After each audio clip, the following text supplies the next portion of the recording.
Pagbasa gikan sa mga buhat sa mga apostoles. Si Pedro miingon, karon naila ko na nga ang Dios walay pinalabi. Nasayod kamo ni adtong dakong hitabo sa yuta sa Israel. Nagsugod kini sa Galilea human sa pagwali ni Juan may tungod sa bunyag. Nasayod kamo mahitungod kang Jesus nga Nazaretnon nga gibubuan sa Dios sa gahom sa Espiritu Santo.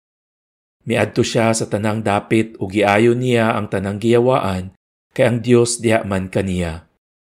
Saksi kami sa tanan nga iyang gibuhat didto sa kayutaan sa Judea lakip sa Jerusalem. Ilang gipatay siya pinaagi sa paglansang kaniya didto sa krus. Apan nabanhaw siya sa ikatulo ka adlaw ug gipadayag siya. Wala makakita kaniya ang tanang mga tawo, kundili kami lamang ang mga saksi nga gipili na sa Dios. Nangaon kami ug nanginom uban kaniya human siya mabanhaw.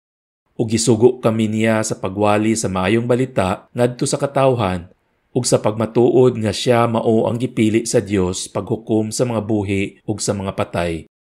Naghisgot mahitungod kaniya ang tanang mga propeta nga nag-ingon nga ang tanan nga nagtuo kaniya pasayloon sa ilang mga sala pinaagi sa gahom sa iyang ngalan. Pagbasa gikan sa sulat ni San Pablo ngadto sa mga taga-Kolosas. Sanglit gibanhaw naman kamo uban ni Kristo.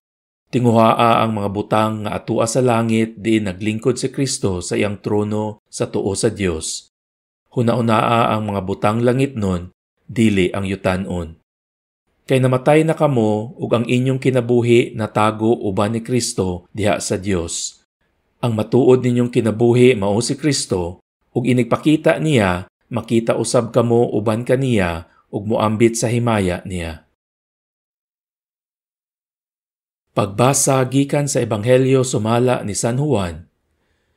Sayo sa Domingo sa buntag, samtang ngit-ngit pa, si Maria Magdalena miadto sa lubnganan ug nakita niya nga ang bato naligid na gikan sa baba sa lubnganan.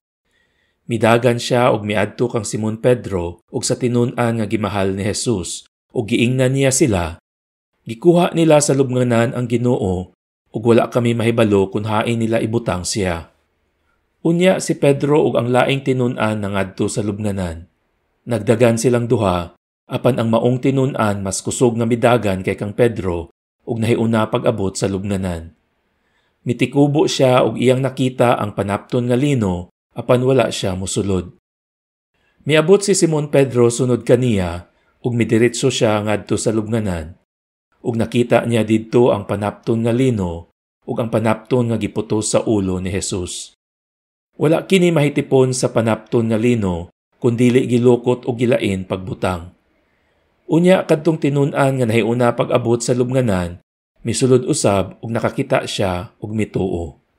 Wala gihapon sila makasabot sa bahin sa kasulatan nga nag-ingon nga mabanhaw siya.